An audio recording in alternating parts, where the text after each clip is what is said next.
To support a committee inquiry into the state's preparedness and response to the Victorian floods that commenced in October last year. The floods followed a very wet winter with above average rainfall in September and already very high water levels across the state's river system, including the Goulburn, Loddon, Ovens, Avoca, Campaspe and Murray rivers. The floods spread to 63 local government areas and the impact was felt right across northern Victoria, especially in local communities like Rochester, Mooroopna and Shepparton, Echuca, Wangaratta, Seymour, Euroa, Bendigo, Charlton and Kerrang. Now, for some people, floods are last year's news. They've moved on. But for those who have lost homes, businesses and crops, there's still a very long road to recovery. I like the quote from Albert Einstein. He says, "Learn from yesterday, live for today, hope for tomorrow. The important thing is not to stop questioning." And an inquiry will do just that. It will consider the causes and contributing factors of the floods, the adequacy and effectiveness of early warning systems, the resources of our emergency services, flood mitigation strategies and future planning, and a range of other relevant matters. A committee inquiry will provide an open and transparent assessment of Victoria's flood preparedness and prevention. But regional communities impacted by flooding will also get an opportunity to provide submissions and share their learnings. And we need to hold committee hearings in northern Victoria in the towns that were affected so that we can hear the experiences of those directly impacted by the floods. An inquiry is a chance for us to look back, ask questions, see what was done well and what we can do better. We need to look at the adequacy and effectiveness of our early warning systems. Evacuation orders were issued for towns like Seymour, Shepparton and Rochester. But in other areas, people wrongly assumed that the water levels wouldn't get higher than the 2011 floods. And for some, it was too little, too late. Night evacuations in some areas, and in the inquiry, we'll ask why. I heard that there was restrictions on text messages for community meetings. You could send them for bushfires, but not in the case of the floods. We also need to consider the emergency response. Certainly, the experience of the 2011 floods did assist the understanding and response this time around. I visited Rochester shortly after the floods and I was absolutely amazed to see the community and the response there. The Presbyterian local church was being used as a relief centre. People from the neighbourhood house were getting involved, from the local hotel.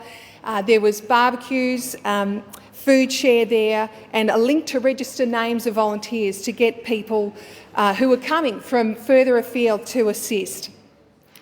And so I especially want to acknowledge the local volunteers and those community coordinators that have been crucial in this response, along with the SES, and also to thank the CFA staff and volunteers for their efforts.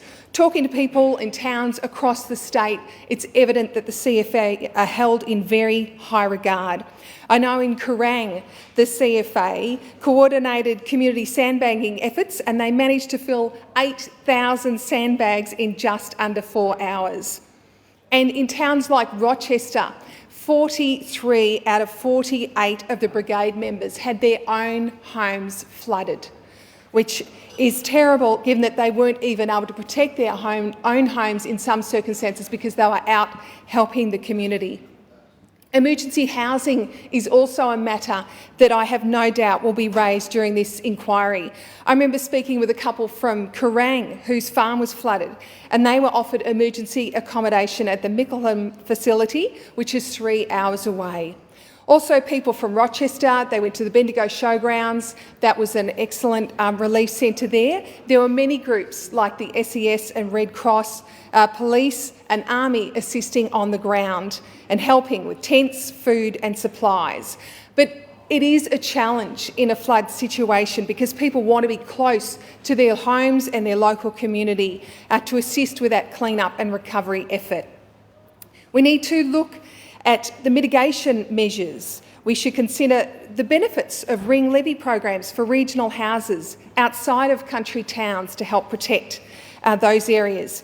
And in towns like Rochester, locals have been calling for the early release mechanism upstream in Lake Eppalock, and I know Peter Walsh has spoken to that, the Leader of the Nationals in the other House, to speak of a hydrological study is needed to assess the feasibility of installing gates on the spillway at Lake Eppalock to enable pre-releases, which will help reduce the impact of flooding in future. Now, mental health is another significant concern when it comes to these natural disasters.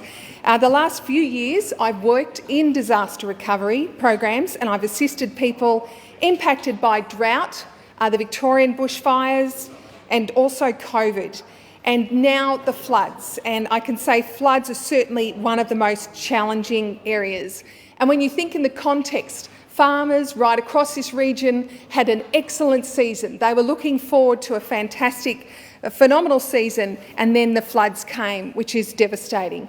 Thousands of people across northern Victoria have lost their homes, and it's placed pressure on families.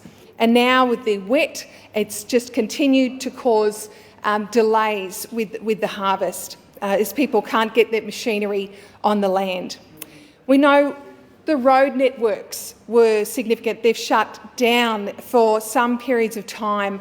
I spoke to locals from towns across the state who are not happy with the state of our roads even before the impact of floods. We had highways shut and people using very small roads and coming front on with very large freight trucks using those same small roads. So we need to look at our local councils who are still waiting on the funds from state and federal government to help complete the works required to bring the roads back up to standard. We need to look at essential assets. The inquiry provides an opportunity for that, to look at how do we protect our power stations and hospitals, and how can we manage staff shortages with people moving from out of town. And local, state and federal government funding. We've got to avoid the blame games and make sure that the lines of authority are very clear in a disaster. Now, we also have issues with insurance in some areas, soaring insurance premiums, and some insurance companies actually pulling out of offering insurance in some areas. In Rochester, over 200 caravans are around town being used as temporary accommodation. 160 people are living at the Elmore Relief Centre, and up to 600 homes have been gutted with works still to be done. But bushfires, they can bring out the best in people sometimes, and with floods, we've seen it can also divide people. So there's a bit of a different approach there. Sometimes we see the best and we see the worst. But how do we build resilience and how do we help communities work together? So these are the many questions that need to be answered during this inquiry. And the committee will be able to conduct a broad review of flooding and flood preparedness across Victoria and deliver findings and recommendations to improve our response by the 30th of June 2024. Right across northern Victoria, people are struggling. They're living in caravans, they're driving on terrible roads, they're battling with insurance, and they're saying, "Don't forget about us."